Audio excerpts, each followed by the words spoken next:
ಯಾವುದು ವಸ್ತುಗಳಿಂದ ವಜುವನ್ನು ಮುರಿಯುತ್ತಿದೆ. ಸ್ವಲ್ಪ ಜನರಿಗೆ ವಜು ಬಗ್ಗೆನೇ ಗೊತ್ತಿಲ್ಲ. ನೋಡ್ರಿ ಇಲ್ಲಿ ಮೊದಲೇ ಹಾಕಂದ್ರೆ ಪಾಖಾನ ಮಾಡಿದ್ರೆ ನೀವು ವಜುನ ಮಾಡ್ಕೊಂತಿದ್ದೀರಾ, ಟಾಯ್ಲೆಟ್ ಬಂತು, ಟಾಯ್ಲೆಟ್ಗೆ ಹೋಗಿ ಬಂದಿದ್ರಪ್ಪ ಅಂದ್ರೆ ನಿಮ್ಮ ವಜು ಮುರಿತು, ಇನ್ನೊಮ್ಮೆ ನೀವು ವಜು ಮಾಡ್ಕೋಬೇಕು. ಇದು ವಜು ಮುರಿಯೋದು ಮೊದಲೇ ಆಪ್ಷನ್. ಎರಡನೇದು ಇಸ್ತಿಂಜಾ ಮಾಡಿದ್ರೆ, ಪಿಶಾಬ್ ಉಚ್ಚವಾಗಿ ಹೋಗಿದ್ರೆ ಅವಾಗ ನಿಮ್ಮ ವಜು ಮುರಿತು. ಎರಡನೇದು ಹಿಂದಿನ ಮಕಾಮ್ನಿಂದ ಹವಾ ಖಾರಿಜ್ ಅಂದ್ರೆ ಹೂಸವನ್ನು ಬಿಟ್ಟಿದ್ದಾರೆ. ಗ್ಯಾಸ್ಟ್ರಿಕ್ ಆಗಿದೆ, ಜಾಸ್ತಿ ಹವಾ ಬಿಡಕೊಂತಿದ್ದಾರ, ಹಂಗೇನಾದ್ರೆ ಸ್ವಲ್ಪ ಆಗ್ಲಿ ಜಾಸ್ತಿ ಇಲ್ಲಿ ಹವಾ ನಿಮ್ಮ ಹೊರಗಡೆ ಮಧ್ಯಪ್ಪ ಅಂದ್ರೆ ನಿಮ್ಮ ವಜು ಮುರಿತು, ನೀವು ಇನ್ನೊಮ್ಮೆ ವಜು ಮಾಡ್ಕೋಬೇಕು. ಮತ್ತು ಮುರಿದು ಹೇಳಕೊಂತಿದಾರ ಅವರು ವದಿ, ಅದು ನಾವು ರಿಸರ್ಚ್ ಮಾಡೋ ಮುಂದೆ ನೀರು ಹೇಗೆ ಹೊರಗಡೆ ಬರ್ತಿದೆ ಅದರಿಂದ ಸ್ವಲ್ಪ ಬೆಳೆಯದು ಕಲರ್ ಆಗಿ ಬರ್ತಿದೆ, ಅತಿ ಜಾಸ್ತಿ ಬೆಳೆಯಿಂದ ಬರ್ತಿದೆ, ಅದಕ್ಕೆ ವದಿ ಅಂತಾರ. ಹಂಗೇನಾದ್ರೆ ಬಂದಿದ್ರೆ ನಿಮ್ಮ ವಜು ಮುರಿಯುತ್ತದೆ. ಮತ್ತು ಎರಡನೇದು ಮಜಿ ಅಂತ ಹೇಳಿದ್ದಾರೆ, ಅದು ಶಹವತ್ನಲ್ಲಿ ನೈಟ್ ಫೇಲ್ ಆಗಿರೋ ಸಂದರ್ಭದಲ್ಲಿ ಒಂದು ಬೆಳೆದವಾದ ವಸ್ತು ಹೊರಗಡೆ ಬರ್ತೈತಿ, ಅದು ಜಾಸ್ತಿ ಸ್ಮೆಲ್ ಇರಂಗಿಲ್ಲ, ತಳಗಿರ್ತೈತೆ, ನೀರು ಇರ್ತೈತಿ, ಹಂಗೇನಾದ್ರೆ ಬಂದಿದ್ರೆ ವಜು ನಿಮ್ಮ ಮುರಿತು.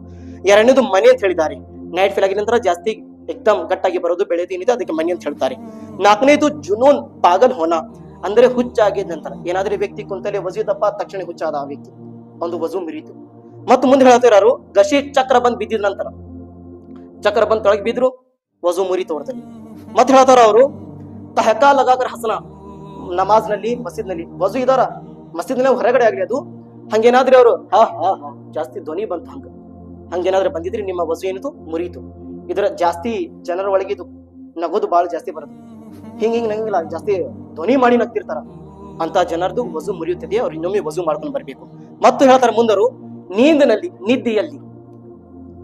ನಿದ್ದೆಯಲ್ಲಿ ಬಾಳ ಸ್ವಲ್ಪ ಜನರು ಮಸೀದ್ ಬಂದಿದ ನಂತರ ಏನ್ ಮಾಡ್ತಾರ, ನಿದ್ದೆನಲ್ಲಿ ಹಜರತ್ರಿ ಯಬಸರು ಅಕಾಮತ್ ಕೊಟ್ರು, ಬಯಾನ್ ಬಂದಾಯ್ತು, ಹಾ ಹಂಗ ಕುಂತಿರಿ. ಅತಿ ಜಾಸ್ತಿ ನಿದ್ದೆಯಲ್ಲಿ ಹೋಗಿದ್ರೆ ನಿಮ್ಮ ವಜು ಮುರಿತು. ಜನರನ್ನ ಭಯಾನ ಮಾಡಿ ಇರಬಾರ್ದು. ಶರೀಯತ್ನ ಹುಕ್ಮ್ ಏನಿದೆ, ನೀವು ನಿದ್ದೆಯಲ್ಲಿ ಇದ್ದೀರಾ, ಈ ರೀತಿ ನಿದ್ದೆಯಲ್ಲಿ ಇದ್ರೆ ಇಡೀ ಮೈ ಜೋತ್ ಬಿದ್ದಿದೆ, ಸುಸ್ತಾಗಿದೆ, ಈ ರೀತಿ ನಿದ್ದೆ ನೀವು ಮಾಡಕ್ ಕುಂತಿದ್ದೀರಾ, ಕಣ್ಣು ಬಂದಾಗಿದೆ, ಇಡೀ ಮುಖ ನಿದ್ದೆಯಲ್ಲಿದೆ, ಕಣ್ಣು ಬಿಡ್ತಿದೆಯಾ, ಹಾ ಇವ ಎಕ್ದಮ್ ಪವರ್ಫುಲ್ ನಿದ್ದೆ ಮಾಡಿದಾನ ಈ ವ್ಯಕ್ತಿ ಅನ್ನೋದು, ಅಂತಹ ವ್ಯಕ್ತಿನ ವಜು ಏನಾಯ್ತು ಮುರಿತು. ಈಗ ಮಸೀದ್ ನಲ್ಲಿ ಹಂಗ ನಿದ್ದೆ ಬಂದಿದ್ರೆ ಮೊದಲಿಗೆ ಹೋಗಿ ಹೊರಗಡೆ ನಾವು ವಜು ಮಾಡ್ಕೊಂಡು ಬರೋ ಪ್ರಯತ್ನ ಮಾಡ್ಬೇಕು. ठीक है, ಇದು ಮೂರನೇ ಹೇಳಿದ್ರು. ಮತ್ತು ಲಾಸ್ಟ್ ಹೇಳಕ್ ಕುಂತಿದ್ದಾರೆ